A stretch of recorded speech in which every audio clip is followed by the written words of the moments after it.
سامعین محترم، اب ایک اور زاویے سے اس پر غور کریں۔ پانی کا ذکر کیا گیا، پھر اس کے بعد کھیتوں کا ذکر کیا گیا۔ پانی کے بارے میں ہمیشہ یہ کہا جاتا ہے، ہم اپنے ابتدائی تعلیمی اداروں میں بچوں کو یہ سکھاتے ہیں کہ پانی ایک ایسی چیز ہے کہ جس کا کوئی ذائقہ نہیں، جس کا کوئی رنگ نہیں، جس کی کوئی بو نہیں ہے۔ آپ ان 3 چیزوں پر غور کر رہے ہیں اور پھر اللہ تعالیٰ کی شکر گزاری کا ایک نیا سلسلہ شروع ہو جاتا ہے کہ اللہ نے یہ پانی ہمارے لیے نعمت کا ایک بہت بنیادی اور مرکزی ذریعہ بنایا، لیکن اس کا کوئی رنگ نہیں ہے، اس کا کوئی ذائقہ نہیں ہے، اس کے اندر کوئی بو نہیں ہے، اس وجہ سے کہ یہی حکمت کا تقاضا تھا۔ اگر اللہ رب العزت پانی کا کوئی ایک رنگ بنا دیتا تو دنیا کے سارے رنگ مٹ جاتے، سارے پھلوں کے رنگ، سارے سبزیوں کے رنگ، سارے پھولوں کے رنگ اسی پانی کے بے رنگ ہونے کی وجہ سے قائم ہیں، کیونکہ اسی پانی نے ان پھلوں کو سیراب کرنا ہے، اور یہ پانی کا رنگ اگر دے دیا جاتا تو دنیا میں کوئی رنگ اس رنگ کے علاوہ موجود ہی نہ ہوتا جو پانی کا رنگ ہوتا۔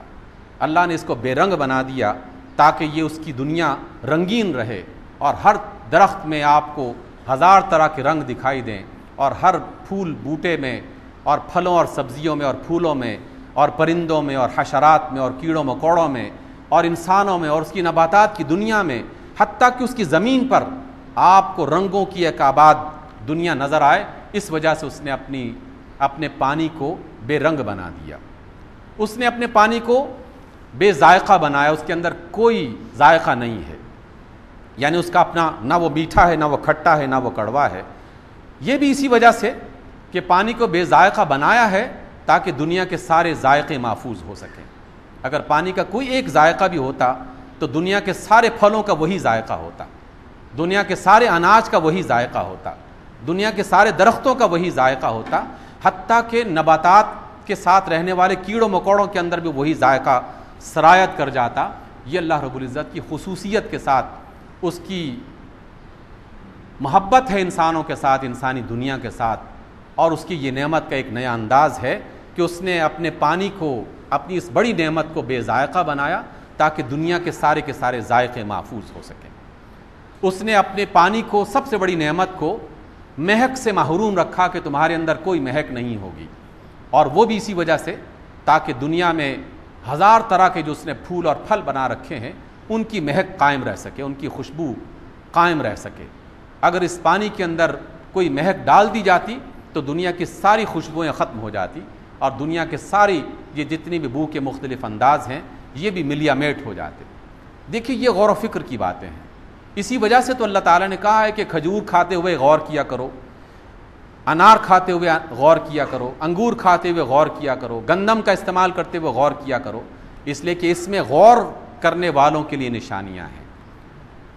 وگرنہ انسان سوچ سکتا ہے جناب صدیوں سے ہم کھجوریں اور انار کھا رہے ہیں، انگور کھا رہے ہیں، اناج کھا رہے ہیں، اس میں کیا ایسی نئی بات ہے کہ جس پر ہمیں غور کرنے کی دعوت دی گئی ہے؟ لیکن اللہ فرماتے کہ نہیں، اس میں غور و فکر کرنے کے لیے بڑی نشانیاں ہیں۔ جو لوگ غور کرتے ہیں وہ اس منعم حقیقی یعنی اللہ تعالیٰ نعمت دینے والا، اس کو وہ یاد رکھتے ہیں کہ اللہ واقعی یہ تیری ہی شان ہے کہ تو ہی یہ اناج بنا سکتا ہے، تو ہی یہ پھل بنا سکتا ہے، تو ہی یہ پانی ایسا بنا سکتا ہے، تو نے یہ سب کچھ نعمت ہمیں عطا کر رکھی، اس لیے ہم تیرا شکر ادا کرتے ہیں۔ وَسَخَّرَ لَكُمُ اللَّيْلَ وَالنَّهَارَ، وہی ہے جس نے تمہارے لیے دن اور رات کو مسخر کر دیا ہے۔ اس پر بھی آپ غور کر لیجئے، پھر اندازہ ہوگا کہ دنیا میں جو اس نے دن بنایا ہے اس دن کا مقابلہ کسی اور چیز سے کیا نہیں جا سکتا۔ آپ دنیا بھر کے چراغ روشن کر دیں لیکن دن کا اجالا نہیں بنایا جا سکتا۔ وہ ایک چراغ جلاتا ہے اور دنیا کے سارے چراغ اس کے سامنے مدھم ہو جاتے ہیں، اور اس کی رات کے مقابلے میں تم کوئی رات بھی نہیں بنا سکتے۔ سارے کمروں پر پردے لگا دیے جائیں اور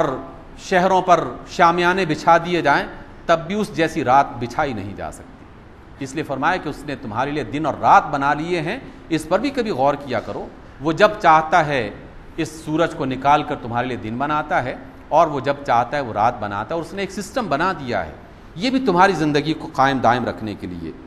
اور پھر آیت بڑھتی ہے آگے، غور و فکر کرنے کے بہت سارے سامان ہمیں عطا کرتی ہے، لیکن ان آیات کے حوالے سے میں آپ کے سامنے اس پیغام کو پیش کرنا چاہتا ہوں کہ اللہ تعالیٰ غور و فکر کی دعوت اس وجہ سے دے رہا ہے کہ تاکہ ہم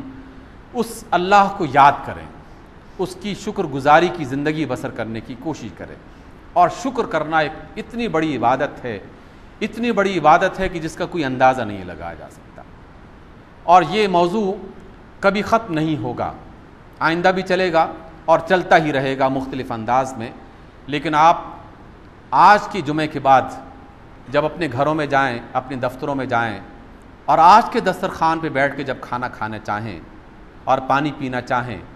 تو چند لمحوں کے لیے اللہ رب العزت کی نعمتوں پر غور کرنا شروع کریں، تاکہ اللہ تعالیٰ کی قدر اور اس کی نعمتوں کی قدر جو ہے اس کا اندازہ ہو جائے. اور جب یہ اندازہ ہوگا تو پھر ایک نیا پہلو آپ کے سامنے آئے گا کہ دنیا میں ہم جو پریشانیوں کے شکار ہیں، ہم جو ظلم اور زیادتی کر رہے ہیں، ہم جو خودکش حملے کر رہے ہیں یا خود اپنے آپ کو قتل کر رہے ہیں، اس کے پیچھے سب سے بڑا سبب یہ ہے کہ ہم نے اللہ تعالیٰ کی نعمتوں کی قدردانی چھوڑ دی ہے. اسی وجہ سے کسی معمولی سی نعمت کے چھٹ جانے سے یا چھن جانے سے ہم بالکل آپے سے باہر ہو جاتے ہیں. ہم اپنے حواس پر قابو نہیں پاتے، اور حواس پر قابو نہ پانے کی وجہ سے بعض اوقات اپنا اور بعض اوقات دوسروں کا نقصان کر بیٹھتے ہیں. لیکن شکر گزاری والی زندگی انسان کو اطمینان عطا کرتی ہے اور اس کے اندر ایک سکون اور ایک ایسی کیفیت پیدا کر دیتی ہے کہ اگر اس سے 10 نعمتیں بھی چھن جائیں تب بھی وہ دیکھتا ہے کہ میرے پاس ابھی بے شمار نعمتیں ہیں اللہ تعالیٰ کی. اگر اس نعمت دینے والے نے کچھ نعمتیں مجھ سے لے بھی لی ہیں تو تب بھی اس کے احسانات ابھی بہت زیادہ ہیں. اس وجہ سے وہ اپنے آپ کو ظلم سے بچانے کی کوشش کرتا ہے. سامعین محترم، بہت بڑا موضوع ہے، اس وجہ سے چند باتیں آپ کے سامنے پیش کر سکا. اس لیے آج کی مجلس میں ہم نے اللہ رب العزت کی آیات میں سے جو بات سیکھی ہے وہ یہی ہے کہ ہم اللہ کی نعمتوں کو جب استعمال کریں تو چند لمحوں کے لیے غور و فکر ضرور کیا کریں. غور کریں گے تو اللہ کی نعمتوں کی قدردانی کا احساس پیدا ہوگا. قدردانی کا احساس پیدا ہوگا تو اس کا شکر کرنے کا جی چاہے گا، اور اس کا ہم شکر کریں گے تو اللہ تعالی ہم پر مہربان ہو جائے گا. اور جو عذاب کی کیفیت ہم پر نازل ہے اس وقت یا طاری ہے، اس میں کچھ تخفیف ہو سکتی ہے، اور بچنے کا صرف یہی انداز ہے اور یہی ایک طریقہ ہے. اللہ تعالیٰ سے دعا ہے کہ ہمیں غور و فکر کرنے اور اس کے نتیجے میں شکر گزاری کی زندگی بسر کرنے کی توفیق عطا فرمائے. اقول قولی ھذا واستغفر اللہ لی ولکم.